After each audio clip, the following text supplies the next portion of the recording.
Bienvenue dans cette vidéo très personnelle. Aujourd'hui, pas de transition cool, peu de montage, pas de vidéo paradisiaque, pas de vlog, rien de tout ça. Aujourd'hui, je me livre tout simplement. En fait, tu l'as peut-être remarqué, ça fait environ 4 mois que je n'ai pas fait de vidéo YouTube long format. Et je vais t'expliquer pourquoi, enfin, dans cette vidéo. En fait, je ne vais pas y aller par 4 chemins. Cet été, j'ai fait ce qu'on appelle un travel burnout. Un burn-out du voyage. Oui, ça existe et oui, c'est similaire à un burn-out classique de travail. Et malheureusement, on entend beaucoup parler de burn-out de travail, mais très peu de voyage.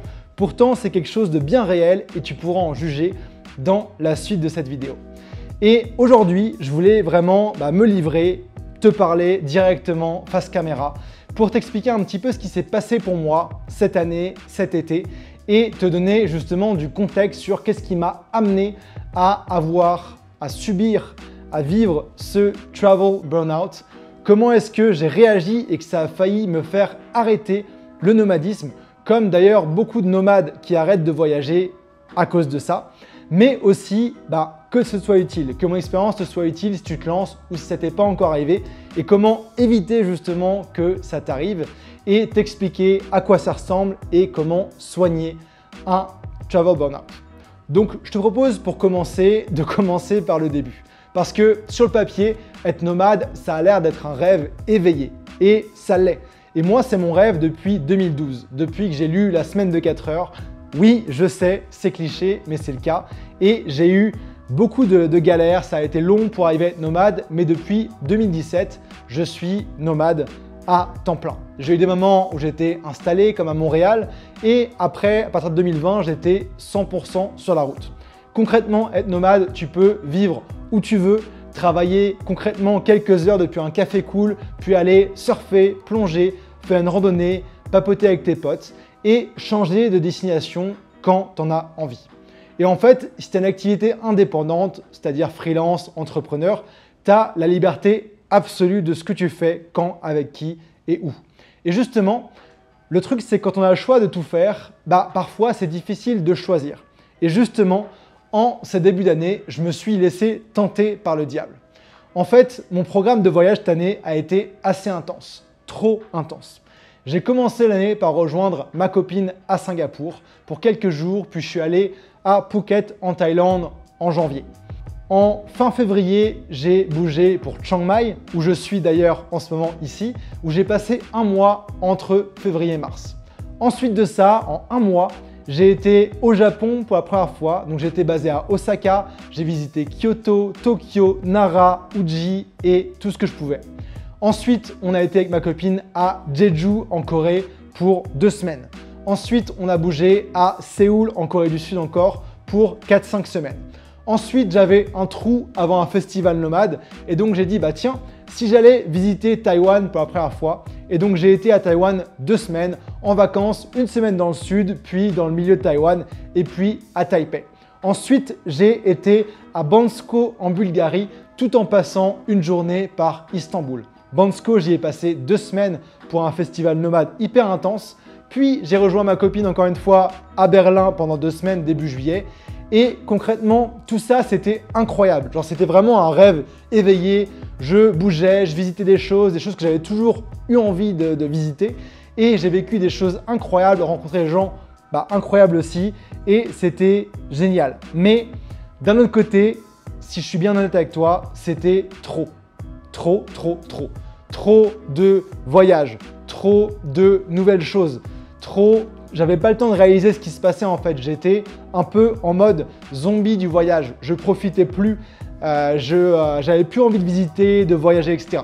Et en fait, quand je suis arrivé chez mes parents en juillet pour me poser un petit peu et les voir, et à ce moment-là, j'ai craqué. Genre littéralement craqué. J'étais perdu, j'étais complètement KO de fatigue, de travail et tout ça. J'étais complètement déboussolé, ce qui est quand même quelque chose pour un nomade entrepreneur qui aide des gens à se lancer, à voyager, etc. Et j'étais vraiment perdu là-dedans et c'était vraiment pas drôle. Et c'est pour ça que j'ai pas fait de vidéo YouTube d'ailleurs long format depuis juillet et assez peu de contenu. Et en fait, à ce moment-là, je me suis dit, est-ce que je veux vraiment rester digital nomade à temps plein? Parce que quand je me suis lancé, je suis parti en 2017 en Asie pendant 4-5 mois. Et après, j'étais basé à Montréal. Je passais la plupart de mon temps à Montréal, mais j'ai bougé pas mal au Mexique, en Europe de l'Est, etc. Et je me suis dit à ce moment-là, est-ce que je ne me reprendrais pas une base, par exemple en Europe, proche de la famille? Il faut dire que j'ai 31 ans maintenant, ma vie a un petit peu changé. Et quelque part où me poser peut-être 4-5 mois par an. L'idée a commencé petit à petit à germer dans l'esprit. Et j'ai vu aussi que plein d'amis digital nomades à moi se posaient, prenaient des apparts à l'année en France ou ailleurs et sonnaient un petit peu la fin de leur nomadisme. Est-ce que c'est l'effet de la trentaine? Est-ce que c'est l'effet après 6 ans de voyage, de vouloir se poser un petit peu? Et en fait, petit à petit, j'ai commencé à en parler à plein de monde et je me suis mis en tête de moi aussi avoir une base quelque part, avoir une base à Lisbonne. J'ai beaucoup réfléchi, c'était un choix logique pour moi, je connais bien, j'y ai passé du temps, j'ai des amis sur place, il y a plein de nomades, entrepreneurs, expats. C'était stratégique à la fois pour que ma famille, mes amis viennent me voir, que j'aille les voir facilement. C'est un endroit quand même super sympa aussi. Et donc, je me suis mis ça en tête justement de me dire, ok, je vais me prendre un appart à l'année à Lisbonne, je vais me baser là-bas et de Lisbonne, je ferai des voyages en nomade. Je partirai peut-être l'hiver en Asie, en Amérique latine ou autre. Et donc, concrètement, logiquement, suite à ça, suite à un été assez cool qui m'a permis de bien débrancher avec des amis, famille, des vacances, j'ai pris entre Taïwan et l'Europe, j'ai pris peut-être un mois de vacances l'été parce que j'étais crevé, j'en avais besoin à cause justement de ce travel burnout. Donc je suis allé début septembre avec cet objectif de m'installer là-bas, de me trouver un appartement, de signer un bail, de m'y installer. Donc j'ai booké un logement un mois, j'ai booké le co-living outside sur lequel j'ai déjà fait une vidéo, le temps de trouver et arrivé sur place, j'ai commencé mes recherches, j'ai commencé à faire des visites. Je savais déjà comment fonctionnait Lisbonne, les quartiers et tout ça, mais j'ai réalisé plusieurs choses que je savais déjà sur Lisbonne, c'est que les prix avaient augmenté, mais en soi, pas de problème, je pouvais me le permettre. Je trouvais juste ça un petit peu bizarre de me payer un appartement assez cher, c'était vite 1 300 € par mois pour y passer que 4-5 mois par an, c'était aussi la guerre pour trouver un appartement, mais j'étais bien organisé, j'ai des bons revenus, donc j'aurais fini par trouver. Donc là, j'ai commencé les visites. Je commence à visiter des apparts, l'après-midi, je fais des visites d'appart, j'enchaîne les visites, etc. Mais à ce moment-là, je ne me sens pas à 100% aligné en fait. Déjà, c'est compliqué, c'est compétitif, il y a plein de personnes qui visitent dans l'heure, dès qu'une annonce est publiée. J'ai l'impression de me prendre un appart petit à petit, ça me fait l'impression de m'enchaîner à une destination, de renoncer à ma liberté qui m'est si chère, pour laquelle j'ai travaillé des années. Ma copine Fleur, elle est de Singapour, elle est encore basée à Singapour pour son boulot, sa famille, etc. Et en fait, je me rends compte que me baser en Europe, ce sera m'éloigner de ma copine en fait. Lisbonne, d'un autre côté, me plaît plus autant. Il y a plein de touristes, j'ai l'impression de me faire arnaquer ou pas arnaquer, mais que voilà, je suis blanc, je suis touriste, etc., que je vais payer plus cher. Bref, ça va pas. Je suis tiraillé, ça va pas du tout. Il y a plusieurs moments où j'arrive plus rien à faire, j'ai juste besoin de marcher. Donc je vais à la plage, je marche des heures avec de la musique, le regard un peu vide. Et à un moment, je me dis, je suis honnête avec moi-même, je me dis stop, je peux pas continuer dans cette voie-là, de me trouver un appartement si je ne suis pas aligné avec ça. Je veux avoir une vie alignée à la fois dans mon activité pro, mon perso et tout ça. Et donc, je commence à ce moment-là à faire une grande introspection par rapport à tout ça, par rapport à qui je suis, ce que je veux, le nomadisme. Et en fait, c'est à ce moment-là, pas cet été quand c'est arrivé, mais à ce moment-là que je réalise en fait que j'ai fait un travel burnout. J'ai tous les symptômes du burnout du voyage. J'en ai marre de voyager, j'ai plus envie de rencontrer des nouvelles personnes, je suis fatigué généralement, je suis irritable, tout m'énerve, je suis plus émerveillé alors que je suis devant des sunsets incroyables. Et c'est pour ça en fait que j'ai voulu me poser, je réalise. C'est pas parce que le nomadisme c'est fini pour moi, c'est pas parce que j'ai plus envie d'être nomade, c'est parce que j'ai fait un travel burnout et qu'il faut en fait que je me soigne. Et tout ça c'est de ma faute, c'est parce que j'ai fait du nomadisme trop rapide, du fast travel version nomade et trop rapide pour moi. Il y a des gens à qui ça convient. Et c'est justement tout l'inverse de ce que je te recommande dans mes vidéos, dans mes formations comme la boussole dans Digital Nomad Hacks, de faire du slow nomadisme. C'est ce que je recommande pour plein de raisons. Parce que ça évite de faire des travel burnout, parce que ça permet de profiter et de enjoy la vie de tous les jours, d'avoir le temps de publier ses photos, d'avoir une expérience, de se faire des amis, d'avoir une routine, etc. Et en fait, tout ce que je recommandais, je le faisais plus cette année. Je bougeais tous les 10 jours, 2 semaines. Également, voyager rapidement, ça coûte beaucoup plus cher. Ne serait-ce que les transports plus souvent. Prendre des appartements pour 2 semaines, c'est plus cher que pour un mois ou plusieurs mois. Prendre un coworking, c'est plus cher. Une salle de sport, c'est plus cher. Et en fait, le pire dans tout ça, c'est que j'ai déjà fait un travel burnout. En fait, quand j'ai commencé le nomadisme en 2017, justement en Thaïlande, j'ai fait un travel burnout quand je me suis lancé. Je bougeais tout le temps en travaillant et tout ça. Et j'avais même fait un réel sur le travel burnout sur Instagram il y a quelques mois que je te mettrai en description. Et je réalise aussi qu'il y a beaucoup de personnes qui arrêtent le nomadisme digital à cause de ça, à cause du travel burnout. Ils n'arrivent pas à identifier ce que c'est. Ils n'arrivent pas à le soigner et donc ils se disent bon, bah voilà, le voyage c'est bien mais ça ne me va plus. Parce que à chaque fois qu'on change de destination, il faut également trouver où on va, comment on y va, le logement, le visa, d'où est-ce qu'on va travailler, café, coworking, etc., le sport et en fait c'est épuisant.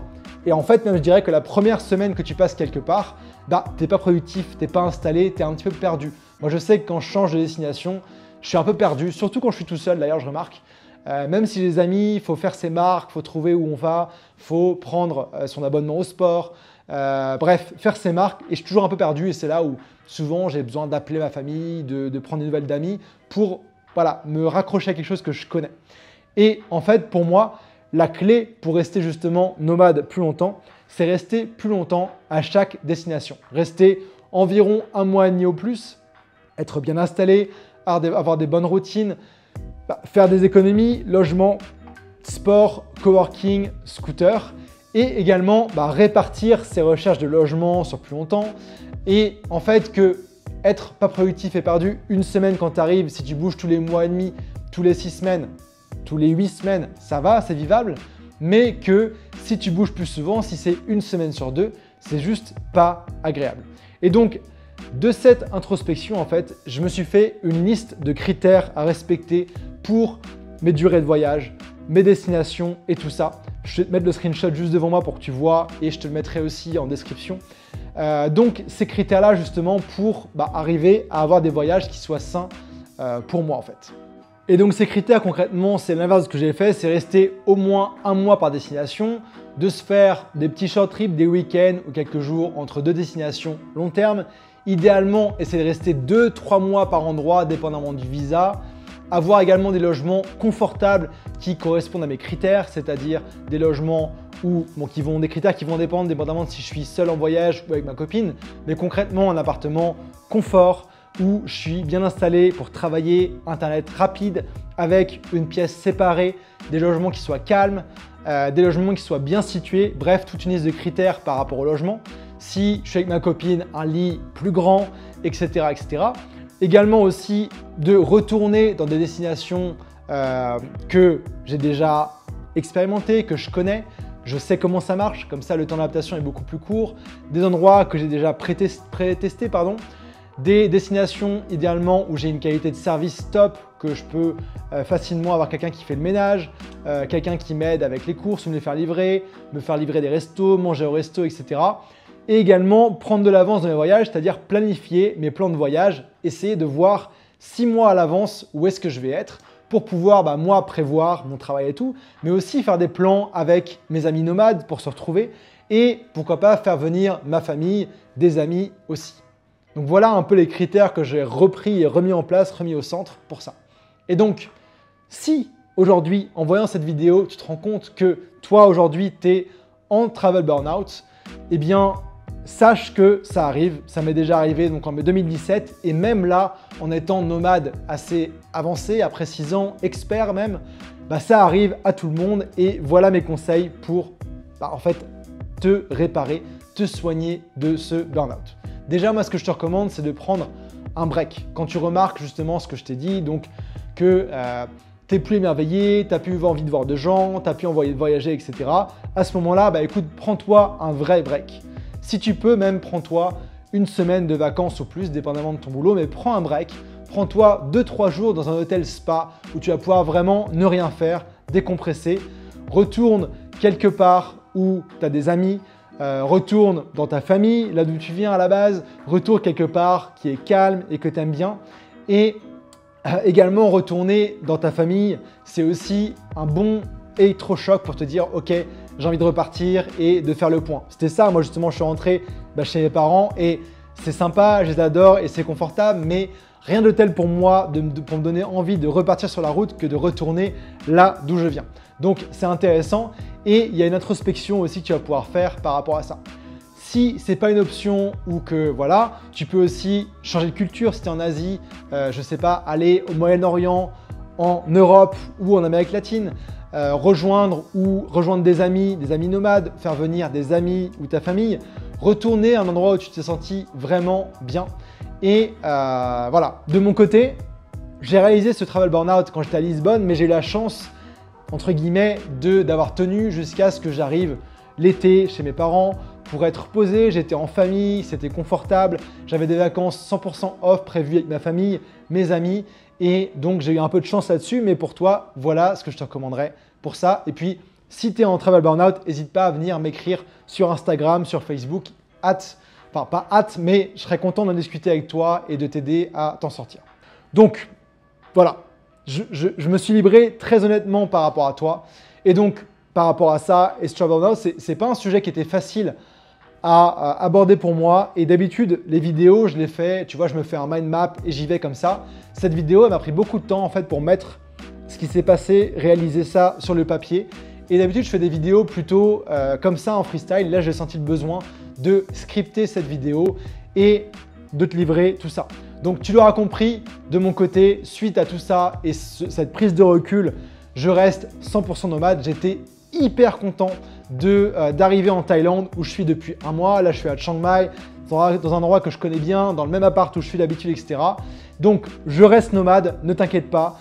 C'est juste trop important pour moi et je trouve ça dommage que des nomades arrêtent le nomadisme à cause d'un travel burnout parce qu'ils ne réalisent même pas ce qui se passe et ils se reprennent un appart en France et c'est fini pour eux, c'est dommage. De mon côté, je suis sur la route et j'ai plein de voyages trop cool prévus, je t'en parlerai en respectant mes critères dans la plupart des cas. Et donc, justement, j'ai la patate. Je reprends la création de contenu et de vidéos beaucoup plus, donc sur les vidéos, sur le nomadisme, le voyage. Et justement, je prends en charge, je mets en place une organisation qui me permet de travailler sur tout ça et de prendre de l'avance sur mes voyages. Tu vois, là, on est en novembre et je planifie mes voyages de 2024 en avance. J'ai jamais fait ça aussi en avance et ma copine est très contente. Et cette vidéo-là a vraiment été une vraie thérapie pour moi. Donc je pense que je vais, dépendamment de vos retours, faire plus de vidéos comme ça où je me livre sur des sujets ou alors je donne mes idées vraiment très tranchées, comme ça, face caméra, sans trop de montage, sans fioriture, sans vidéo. Et là, ça m'est vraiment venu tout seul cette vidéo. Donc c'était assez cool. Dis-moi en commentaire si tu veux que je fasse plus de vidéos dans ce style-là, face cam, à cœur ouvert. Dis-moi aussi si tu vis ou si tu as déjà vécu un travel burnout. Et comme vidéo ou comme action à faire après cette vidéo, je t'invite à vraiment faire cette introspection de te dire ok, est-ce que je suis en travel burnout? Est-ce que tout est optimisé? Est-ce que je peux améliorer un petit peu tout ça? Et j'aimerais t'inviter à regarder une vidéo que j'ai faite sur tout ce qui me saoule dans le nomadisme et ce qui peut être éventuellement un frein et quelque chose d'inconfortable. Donc une vidéo que j'ai faite là-dessus pour que tu aies tout ça en tête, pour que tu évites de tomber dans un travel burnout. Je te dis à la prochaine, merci d'avoir regardé jusque-là et ciao ciao.